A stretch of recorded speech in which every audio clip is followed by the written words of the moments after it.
Telepathy. Telepathy एक Greek word है जो दो वर्ड से मिलकर बना है, टेली और पैथी। टेली का मतलब होता है फार अवे और पैथी का मतलब होता है फीलिंग से। तो फर्स्ट टाइम टेलीपैथी वर्ड का यूज किया था फ्रेडरिक मायर ने 1882 में, 1882 में। और फ्रेडरिक मायर ने यह कहा था कि it's a communication between brain to brain without using the known sources और द ट्रेडिशनल सोर्सेज। ये किस तरह की डेफिनेशन है, इसको हम आगे एनालिसिस करेंगे। फर्स्ट ये समझने की कोशिश करते हैं कि टेलीपैथी है क्या। तो बेसिकली अगर कोई मुझसे पूछेगा तो मैं ये कहूंगा कि telepathy is an art of communication. यहां पे वर्ड मैंने यूज किया है आर्ट। तो देखिए, आर्ट वर्ड सुन के कंफ्यूज होने की जरूरत नहीं है। ज्यादातर लोग आर्ट से जो मतलब निकालते हैं वो कोई पेंटिंग या आर्टिस्ट या इस तरह के मतलब निकालते हैं, मगर आर्ट का मतलब होता है किसी काम को करने का बेहतरीन तरीका। तो टेलीपैथी कम्युनिकेशन के लिए एक बेहतरीन तरीका हो सकता है। यानी कि हिंदी में कहे तो ये संवाद की एक कला है। यानी कि आप किस तरीके से अपने मैसेजेस को, अपने जो फीलिंग्स है उसको सामने वाले आदमी तक कैसे भेजते हो। तो अगर इसकी डेफिनेशन कोई मुझसे पूछेगा तो मैं कहूंगा communication between brain to brain. यानी कि एक आदमी अपनी फीलिंग्स को, अपने मैसेजेस को, अपने इमोशंस को दूसरे आदमी के ब्रेन तक पहुंचाता है अपने ब्रेन का यूज करके। इसी प्रोसेस को कहते हैं telepathy. So telepathy is an art of communication. अब जानते हैं इसके बारे में कि टेलीपैथी कितने तरह की हो सकती है। तो देखिए, इसमें कोई एक राय नहीं है, अलग अलग लोग इसके बारे में अलग अलग बातें करते हैं। ये एक डेवलपिंग स्टेज में है अभी भी इसके ऊपर रिसर्च हो रही है, स्टडीज हो रही है और काफी सालों से होती रही है। तो इसके कोई जो है फिक्स्ड पैरामीटर्स या ऐसा कुछ फिक्स टाइप नहीं है कि टेलीपैथी का मतलब सिर्फ मैसेज भेजना ही होगा। इसके अंदर सामने वाले के माइंड को रीड करना भी शामिल है, सामने वाले की फीलिंग्स को अपने दिमाग में, अपने ब्रेन में हासिल करना भी शामिल है, सामने वाले के ब्रेन को स्टडी करके उसके पास्ट, प्रेजेंट या फ्यूचर के बारे में जानना भी शामिल है। यहां तक कि टेलीपैथी एक ऐसी टेक्निक है अपने मैसेजेस या इमोशंस को भेजने की जो सिर्फ इंसानों पे ही नहीं, जानवरों पर भी काम करती है। यानी कि अगर हम अपने दिमाग का इस्तेमाल करके किसी इंसान के दिमाग तक कोई मैसेज पहुंचाना चाहते हैं तो टेलीपैथी के हिसाब से वो मैसेज तो पहुंचता ही है। इसके अलावा अगर आप चाहते हैं कि आप किसी जानवर के साथ में कम्युनिकेट करें, सपोज बिल्ली हो गई या कुत्ता हो गया, जो भी पालतू जानवर होते हैं या और भी दूसरे जानवर होते हैं, उनके साथ भी कम्युनिकेट करना है तो टेलीपैथी उसमें भी इफेक्टिवली काम करता है, ऐसा कहना है इनके जानकारों का। तो सुनने में यह मैटर बड़ा ही इंटरेस्टिंग लगता है कि बिना कंजर्वेटिव मोड्स का इस्तेमाल किए हुए आप अपनी बात को सामने वाले तक कैसे पहुंचाते हैं। देखिए, क्या होता है कि जब हमें किसी को कुछ मैसेज पहुंचाना होता है या हमें अपनी बात किसी से कुछ कहनी होती है तो हम किस तरीके से कर सकते हैं। इसके 4 तरीके हो सकते हैं किसी को अपना मैसेज पहुंचाने के। पहला तरीका बोल के, मुंह से आप बोलेंगे और मैसेज पहुंच जाएगा। दूसरा तरीका लिख कर। तीसरा तरीका किसी इलेक्ट्रॉनिक डिवाइस के थ्रू। और चौथा तरीका अपने हाव भाव से और अपने एक्शन से दूसरों को मैसेज पहुंचाना। तो ये सारे जो 4 मोड्स मैंने अभी एक्सप्लेन किए हैं, इसको बोलते हैं कंजर्वेटिव या ट्रेडिशनल मोड्स ऑफ कम्युनिकेशन। यानी कि ये सब चीजें तो हम अपने डे टू डे लाइफ में इस्तेमाल करते ही हैं। अब ये टेलीपैथी जो है वो 5वें मोड की बात करता है, जिसमें इसमें से किसी भी मोड का कहीं पर कोई इस्तेमाल नहीं होता है। सिर्फ एक इंसान अपने दिमाग का इस्तेमाल करके अपने मैसेजेस को दूसरे आदमी के दिमाग तक पहुंचाता है, और यही है टेलीपैथी।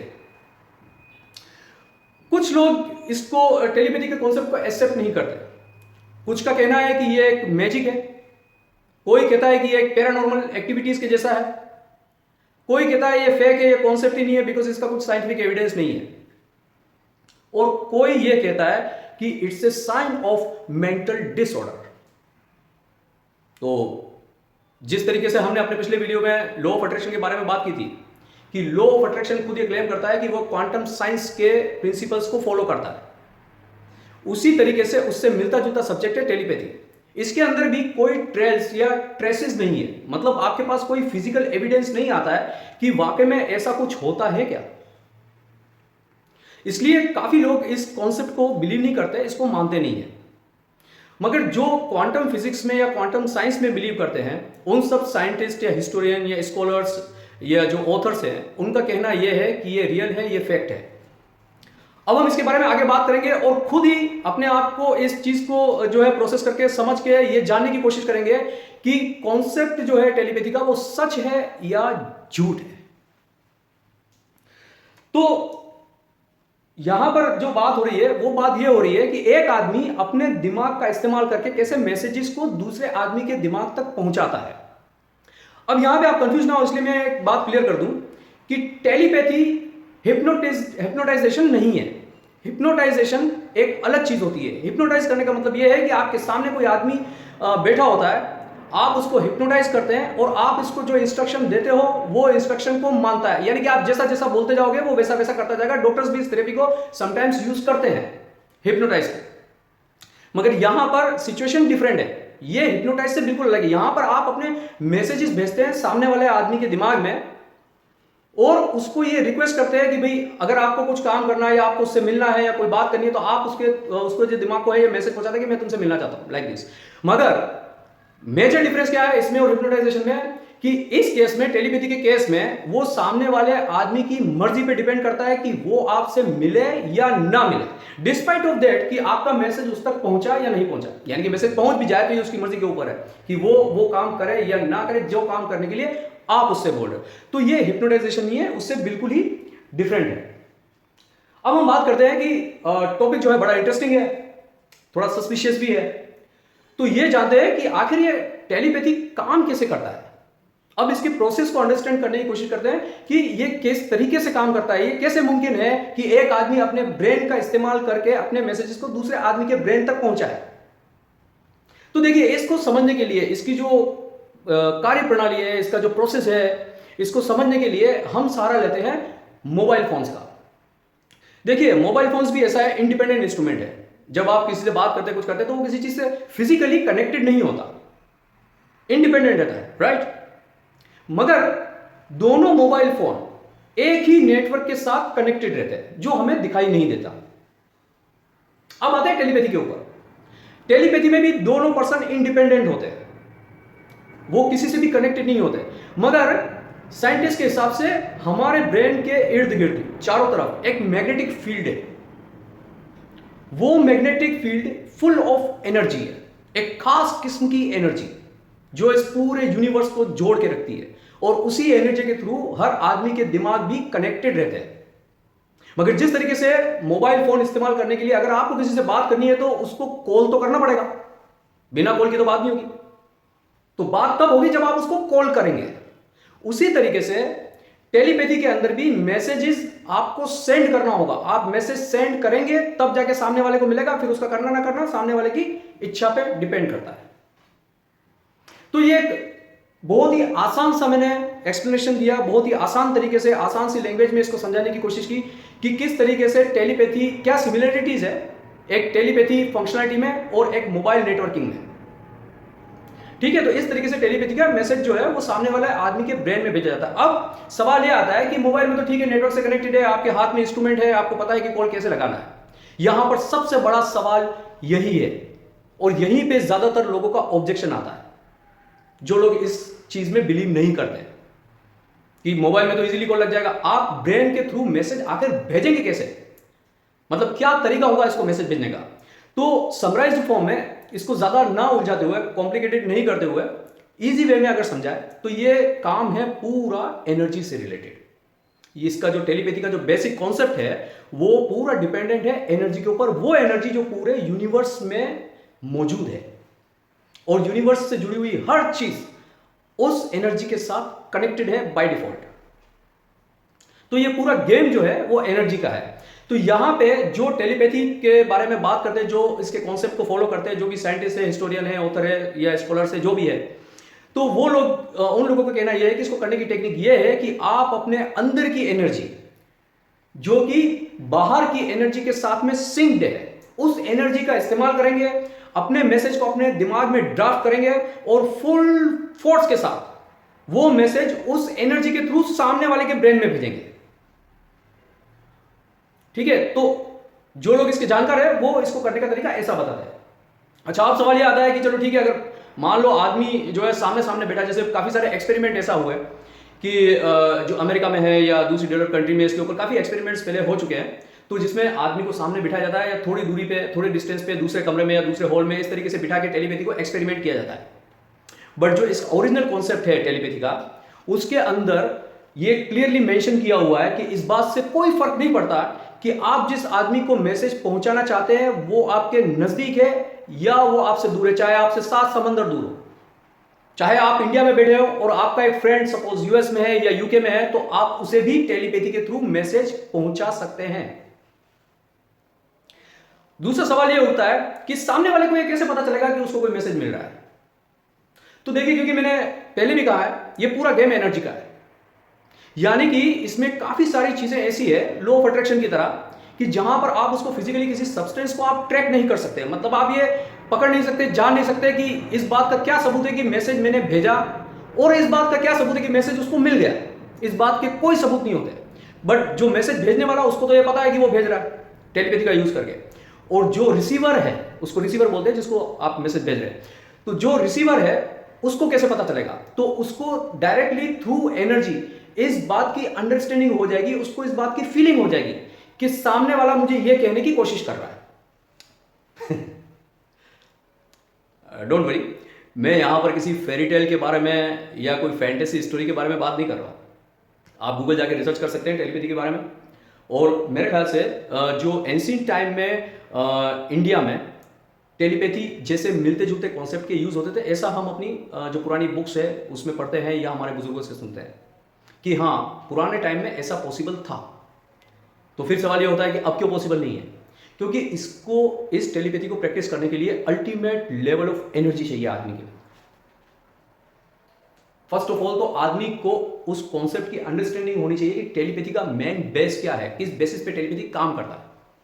और दूसरा यह है कि उसको किस तरीके से जो है वो आगे हमें करना है, मतलब उसको टेलीपैथी को करने का सही तरीका क्या है, किस तरीके से आपको एनर्जी अकुमुलेट करनी है और किस तरीके से आपको उसको फुल फोर्स के साथ सामने वाले के दिमाग में अपने मैसेज के साथ में डालना है।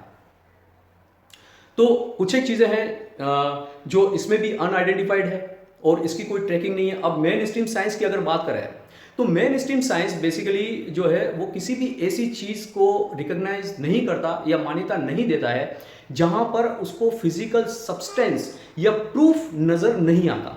सपोज टेलीपैथी के केस में ही आपने किसी अपने दोस्त को एक मैसेज भेजा, उस दोस्त को वो मैसेज मिल भी गया, ठीक है, और आपने उसको किसी काम को करने के लिए बोला या मिलने के लिए बोला और वो आपसे मिल भी लिया, तो काम तो हो गया है, मगर इसकी कोई ट्रैकिंग नहीं हुआ है कि कोई ट्रैकिंग नहीं है इसकी कि आखिर ये हुआ कैसे। एनर्जी के थ्रू मैसेज गया है, सामने वाले को मिला है, मगर इस बात की कोई ट्रैकिंग नहीं है क्योंकि एनर्जी को आप किसी इंस्ट्रूमेंट के थ्रू कैप्चर नहीं कर सकते। कोई सब्सटेंस नहीं है यहां पे उसको कैप्चर करने के लिए कि क्या ऐसे फिजिकल सब्सटेंस है जिसके बेसिस पे हम ये मान लें कि हाँ, ये हम मैसेज भेज रहे हैं, ये एनर्जी फ्लो हो रही है, ये सामने वाले तक पहुंच रही है और सामने वाले ने उस चीज को रिसीव कर लिया है अच्छे से।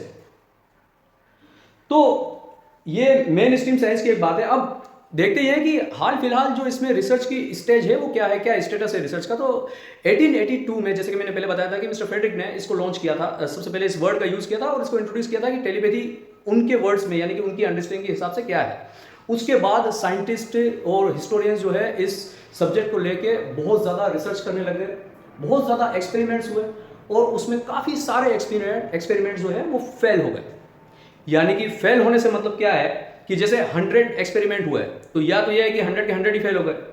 कुछ एक केस में ऐसा भी हुआ कि 20 to 30% पॉजिटिव रिजल्ट्स आए एक्सपीरियंस के, मगर उसको जो उस टाइम के साइंटिस्ट या हिस्टोरियंस थे उन्होंने ये कह के खारिज कर दिया कि ये तो महज एक कोइंसिडेंस है कि आपके दिमाग में कुछ चल रहा है और वो सामने वाले को पता चल गया।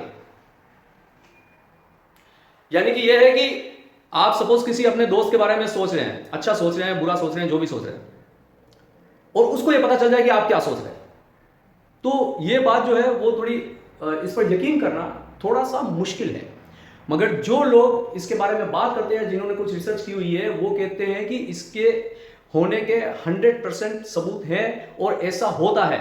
मगर ये अनसक्सेसफुल क्यों होता है? इसका रीजन ये है कि जिस फ्रीक्वेंसी के साथ आप मैसेज भेज रहे हैं वो फ्रीक्वेंसी पावरफुल नहीं है, वो वीक पड़ जाती है। वो वीक पड़ जाएगी, तो रास्ते में ही ड्रॉप हो जाएगी। यानी कि आपके दिमाग से फ्रीक्वेंसी निकली मगर उसमें पावर नहीं था, तो वहीं पर ड्रॉप हो गई, या फिर थोड़ी दूरी पे जाके ड्रॉप हो जाएगी।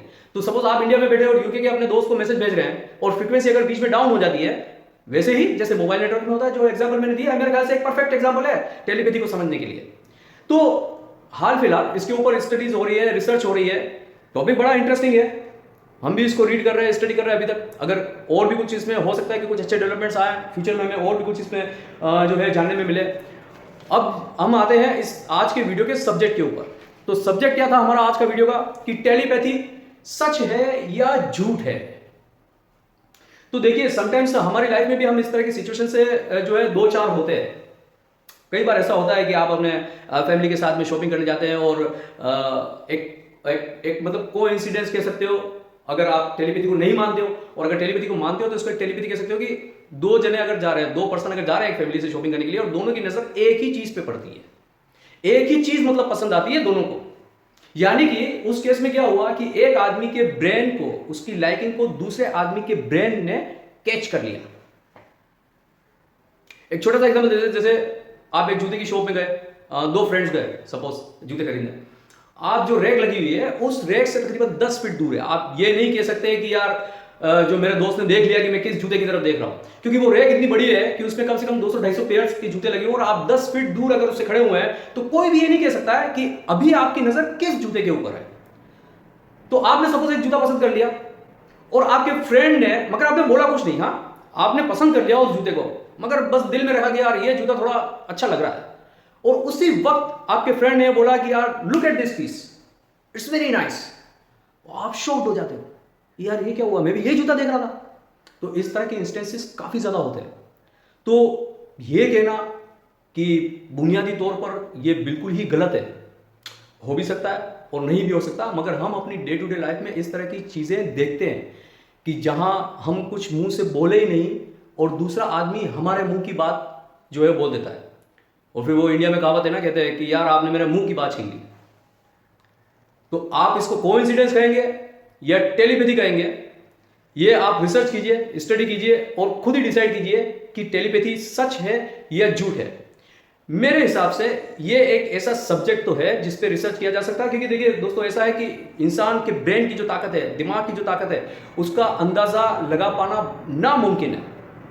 मतलब आप सोच भी नहीं सकते कि आपकी ब्रेन की ताकत क्या है, वो कहां तक जा सकती है, किस लिमिट तक जा सकती है, कोई नहीं सोच सकता। तो मैं भी ये नहीं कह सकता 100% परफेक्शन के साथ में कि ये ऐसी कोई चीज होती ही नहीं है, हो भी सकती है और नहीं भी हो सकती है। तो उम्मीद करता हूं दोस्तों वीडियो पसंद आया होगा। फिर मिलेंगे एक बेहतरीन वीडियो के साथ, धमाकेदार वीडियो के साथ। For now goodbye and take care.